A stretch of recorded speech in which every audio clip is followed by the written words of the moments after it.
দুইজন নারীর কথোপকথন শুনতে পেলেন। কয়জন নারী? দেখি আপনাদের মনোযোগ আছে কিনা, বলেন কয়জন নারী? একজন বৃদ্ধা, একজন যুবতী। উনি কান লাগিয়ে শুনতে পাচ্ছেন। বৃদ্ধা মা, ওমর ফারুক কাউকে দেখতে পাচ্ছেন না, শুনতে পাচ্ছেন। বৃদ্ধা মা তার যুবতী মেয়েকে বলে, এই তাড়াতাড়ি উটের দুধ দহন করে উটের দুধের সাথে পানি মিশাও, তাইলে কালকে বাজারে মদিনায় বেশি দামে বিক্রি করা যাবে, লাভ হবে অনেক। বৃদ্ধা মহিলা এটা বললেন। যুবতী মেয়ে উত্তরে বলে, মা আপনি জানেন না আমিরুল মুমিনিন খলিফাতুল মুসলিমিন ওমর ফারুক দুধে পানি মিশানোকে দণ্ডনীয় অপরাধ বলে ঘোষণা দিয়েছে, জানেন না? এবার বৃদ্ধা মহিলা বলে, আরে পাগলি, এই ভোর রাতে আমিরুল মুমিনিন ওমর ফারুক আসবে কোত্থেকে?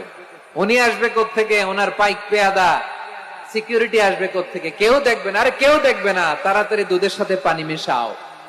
এই কথা যখন মা বলেছে, যুবতী মেয়েটা চমৎকার একটা উত্তর দিয়েছে। তিনি বলেছিলেন, ইয়া উম্মি, ও আমার মা, লাউলা রাআ উমর লা রাআ রাব্বু উমর। ও আমার প্রিয়তমা মা, আপনি ঠিকই বলেছেন, গভীর রাতে ওটের দুধে পানি মিশালে ওমর দেখবে না, কিন্তু মা খেয়াল রাখবেন, ওমর যদি নাও দেখে, ওমরের রব কিন্তু দেখে। চিল্লায় বলেন ঠিক কিনা?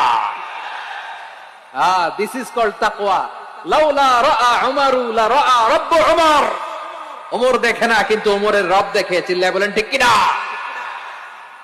এজন্য রব্বুল আলামিন বলেন, লা তুদরিকুহুল আবসার ওয়া হুয়া ইউদরিকুল আবসার ওয়া হুয়াল লাতীফুল খাবীর।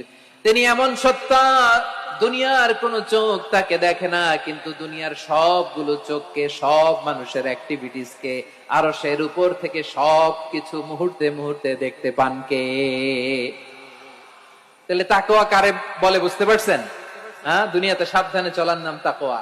কেউ দেখে না, কিন্তু আল্লাহ দেখে। এই সেন্স, এই জবাবদিহিতার ভয়, দ্য সেন্স অফ অ্যাকাউন্টেবিলিটি, এই সেন্স নিজের মধ্যে গ্রো করার নাম হচ্ছে তাকওয়া।